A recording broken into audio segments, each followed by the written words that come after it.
नमस्ते. आज मी तुम्हाला एका छोट्या झाडाची आणि त्याच्या दोस्तांची एक खूप खूप छान गोष्ट सांगणार आहे. ऐकायची आहे ना? कधी कधी असं होतं ना, बाहेर खूप कडक ऊन असतं आणि आपल्याला खेळायला जायचं असतं, पण इतकं गरम होत असतं की नको वाटतं. तर अशीच एक गोष्ट आहे चिंटू आणि पिंकीची. एके दिवशी ना खूप ऊन होतं आणि त्यांना खेळताना काय झालं ते आपण बघूया. दुपारची वेळ होती आणि सूर्योबाना अगदी तापले होते. चिंटू आणि पिंकी बाहेर खेळत होते, पण खेळता खेळता बिचारे खूप थकले आणि घामाने तर भिजूनच गेले. मग चिंटू दमून पिंकीला काय म्हणाला माहितीये? तो म्हणाला, पिंकी, थांब थांब, मी खूप दमलोय. बापरे, किती गरम होतंय. पिंकी पण आपला घाम पुसत म्हणाली, हो ना रे, मला पण खूप तहान लागलीय. आणि बघ ना, या उन्हापासून वाचायला, थोडं बसायला कुठेच सावली दिसत नाहीये. आणि मग काय झालं? खेळता खेळता त्यांना लांब आजोबा दिसले. त्यांना एकदम आश्चर्य वाटलं.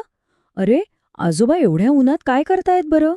मग ते दोघे पळत पळत आजोबांकडे गेले आणि जाऊन बघतात तर काय, आजोबा जमिनीमध्ये एक छोटंसं इवलंसं रोप लावत होते. आजोबांनी त्यांना बघितलं आणि हसून म्हणाले, "अरे, आलात का तुम्ही? थांबा हां, मी माझ्या या लहान मित्राला मातीमध्ये लावतोय." हे ऐकून चिंटू पिंकीला एकदम आश्चर्य वाटलं. मित्र? ते म्हणाले, पण आजोबा, ही तर फक्त एक लहानशी काडी दिसते. हा तुमचा मित्र कसा काय असू शकतो? मग आजोबा हसले आणि म्हणाले, "थांबा, मी तुम्हाला या झाडाची जादूच सांगतो. चला, आपण पण ऐकूया. आजोबा काय गुपित सांगतायत ते." आजोबा म्हणाले, "बघा हा, हे छोटंसं रोप आहे ना, ते मोठं झाल्यावर आपल्याला किती गोष्टी देईल माहितीये? जेव्हा खूप ऊन असेल ना, तेव्हा ते आपल्याला थंडगार सावली देईल. आपल्याला खायला गोड गोड आंबे, सफरचंद अशी फळं देईल. छोट्या छोट्या पक्ष्यांना राहायला घर देईल. आणि सगळ्यात महत्त्वाचं, आपल्याला श्वास घ्यायला एकदम ताजी आणि स्वच्छ हवा देईल." आजोबा हे सांगत होते. तेवढ्यात एक छोटा पक्षी तिथे आला आणि फांदीवर बसून जणू काही गाऊ लागला. चिवचिव, झाड माझं घर आहे. हो, झाड माझं घर आहे. आजोबांनी सांगितलेली झाडाची ही जादू ऐकून चिंटू आणि पिंकीच्या लक्षात आलं की अरेच्चा, झाडं तर किती महत्वाची असतात.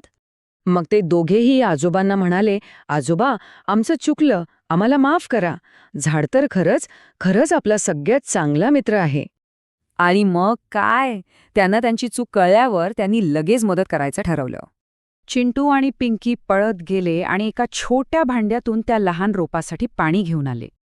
आणि मग आजोबा, चिंटू आणि पिंकी या तिघांनी मिळून आपल्या त्या नवीन छोट्या मित्राला पाणी घातलं. ते सगळे खूप खुश होते.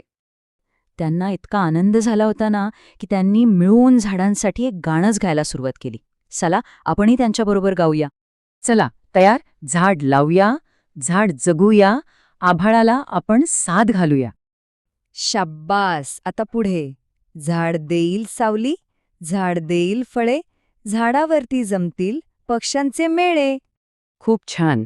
आता पुढची ओळ. नको फक्त तोडू, चला थोडे जोडू. मित्र मानून झाडाला पाणी आपण सोडू. आणि सगळ्यात शेवटी एक मूल, एक झाड. मंत्र हा जपूया, सुंदर सुंदर सृष्टीला हिरवेगार करूया. तर मग आपण पण एक प्रॉमिस करायचं का, की आपल्या पुढच्या वाढदिवसाला आपण एक नवीन झाड लावणार आणि आपला एक नवीन हिरवागार मित्र बनवणार. करणार ना?